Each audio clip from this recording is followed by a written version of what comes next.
Everybody was kung fu fighting.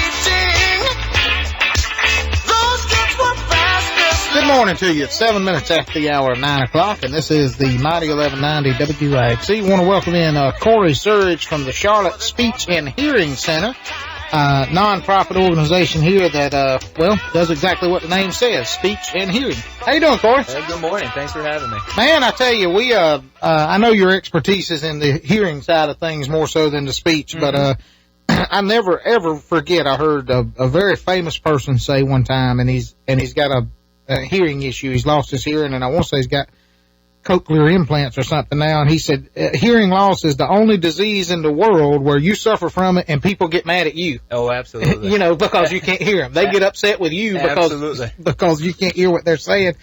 And it's such a slow thing, man. You never know it. I mean, it's like you can lose your hearing and you never know it. And you never know it. And the tough part is even when you do come in to see me and I let you know that something is going on, most people then don't come in and do something for another 7 to 10 years. Oh, God. So early identification is huge, but it's also on the person.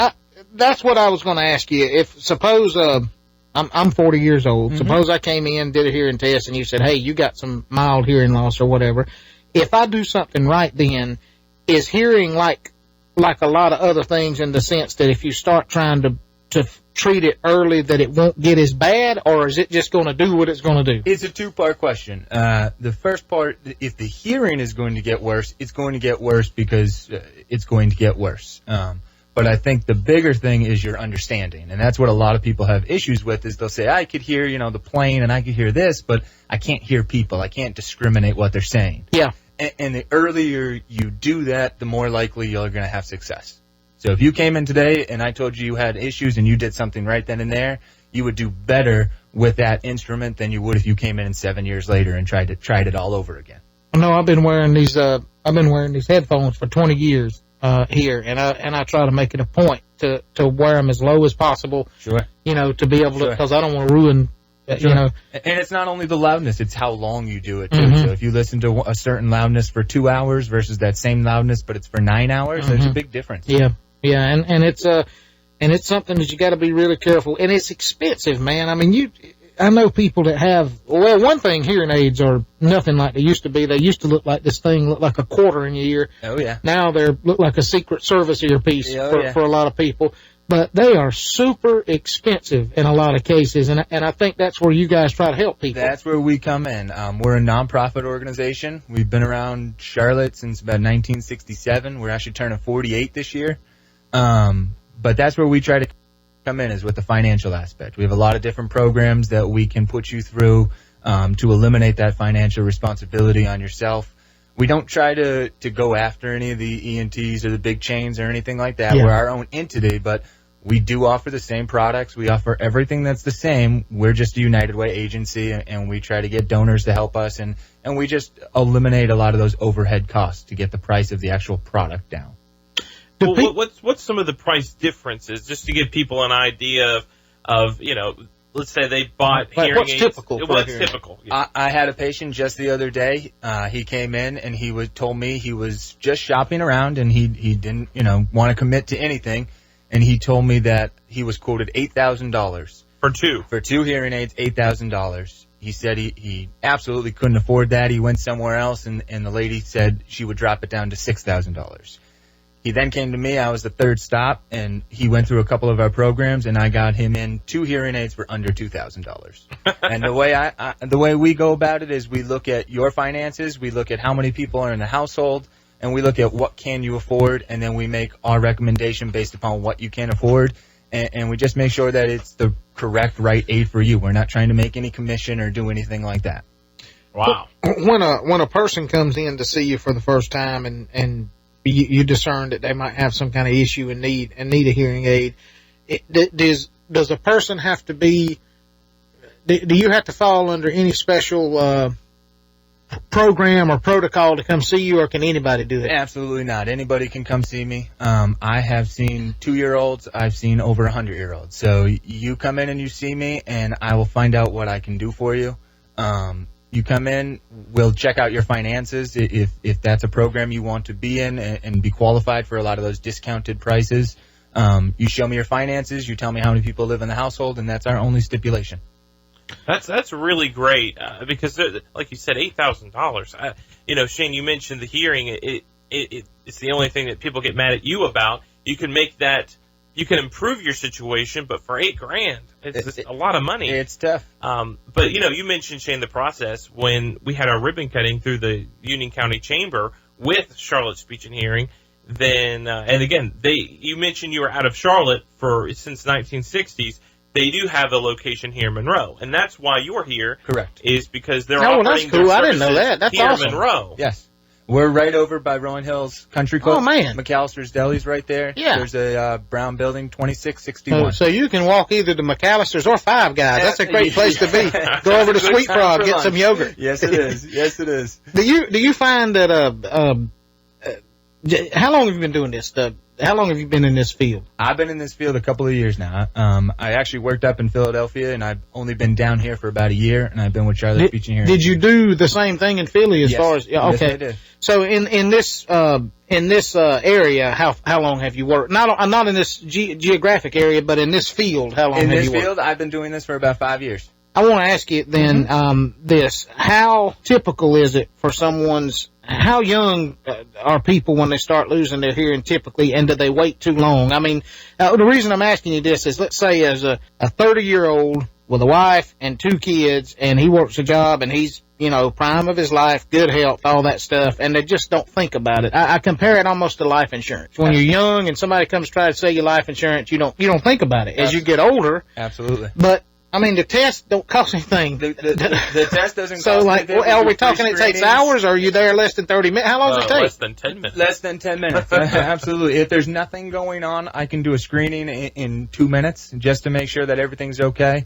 If I do find something, I can still do a test in 5-10 minutes and let you know exactly where you stand at that point. And the tests are really cool, Shane. And I say this because I went through the test during the ribbon cutting for the organization. You got to sign up for a free hearing screening, and I was like, you know what? I was curious because I was a little afraid at one point about my hearing. I thought I was losing my hearing to a certain extent because there were high frequencies that my friends could hear that I couldn't hear, and it started to make me worry. And then so we talked to Cory about it, and we went through there. And he said, "Man, your hearing's great." And I told him my situation. He's like, well, listen. He's like, those higher frequencies, it doesn't matter. Those are unnatural in nature. You're not going to hear them. It doesn't matter. It's like there is a certain, what do you call it, hertz that you hear. You hear between this and this. And this. Sure. And if you can hear within this and this, you're fine. Like a dog whistle. You ain't supposed to hear You're it. not supposed to hear that. You want to hear those speech frequencies, and you did just well with those. And so, but it worried me. But we went into more detail about the different types of tests that they do.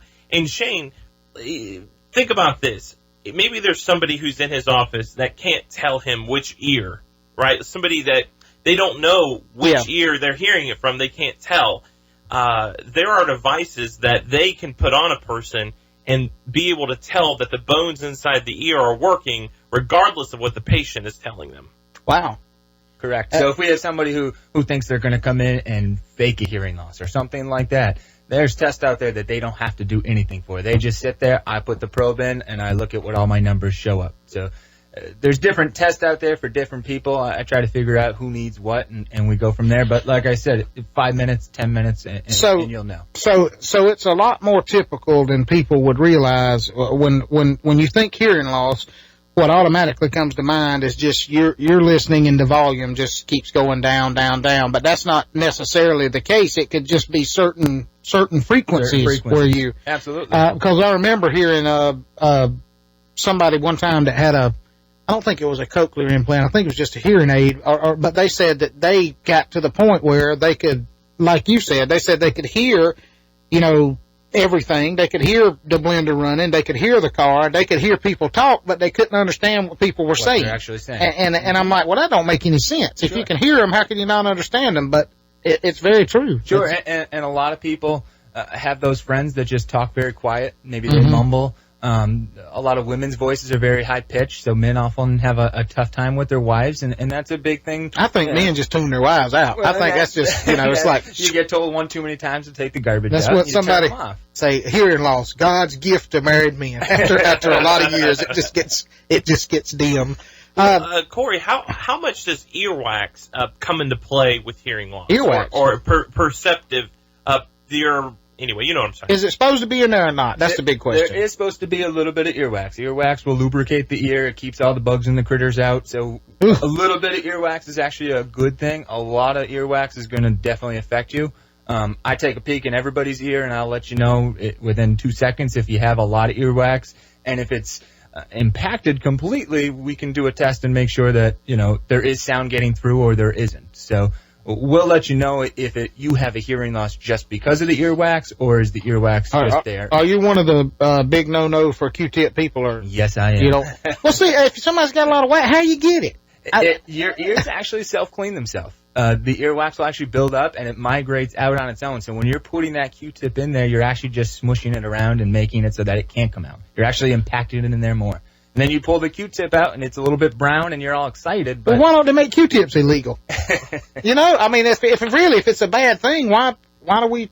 You can use a Q-tip on the outer portion of the ear, but I wouldn't go down the canal. The old saying, nothing smaller than your elbow. When Archie fusses at me about using the car key, that's not a good idea. That's not a good thing Okay. either. No. I just wanted to.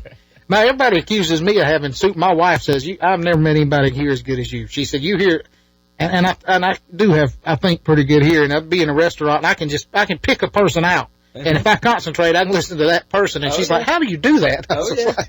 But I'll probably be the one to go deaf when I'm 52. So that's, And we'll be here for you. Well, the idea. I'm going to come in, just get tested. Sure. What I got to lose? No, you should. It's really, I was there less than 10, and I almost felt bad because we made an appointment, and I'm there like 5 minutes. I'm going to make Archie go with me. Me and Archie both going to come over there and get tested.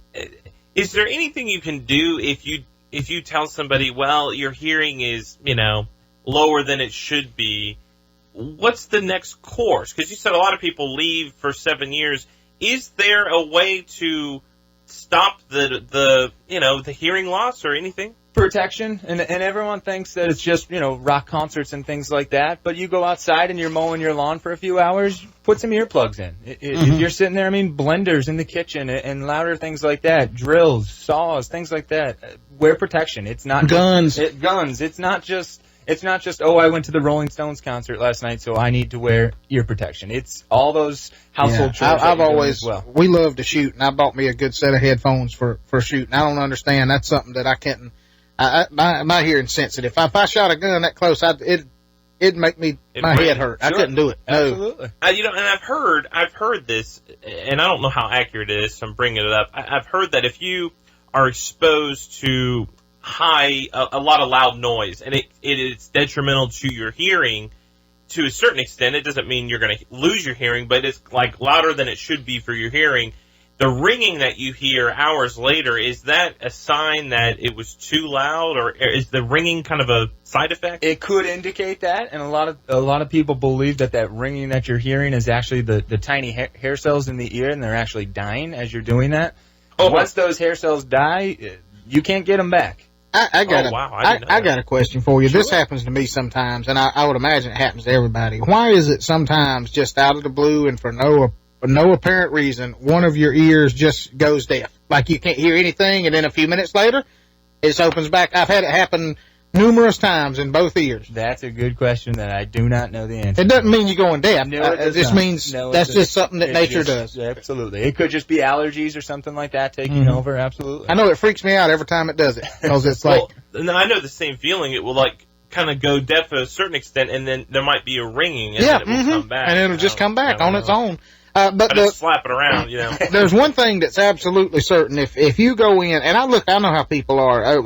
I'm 40. I walk in there. He does a hearing test. He said, "Yeah, you got some hearing loss." And I get up and say, "That boy's crazy. I can hear fine." And you wait 10 years. But the truth of it is sooner you do something about it, the less impact it's going to have on your life. I mean, and I think we've grown accustomed to say that, it's just going to affect that 70, 80, 90-year-old, and that's just not true.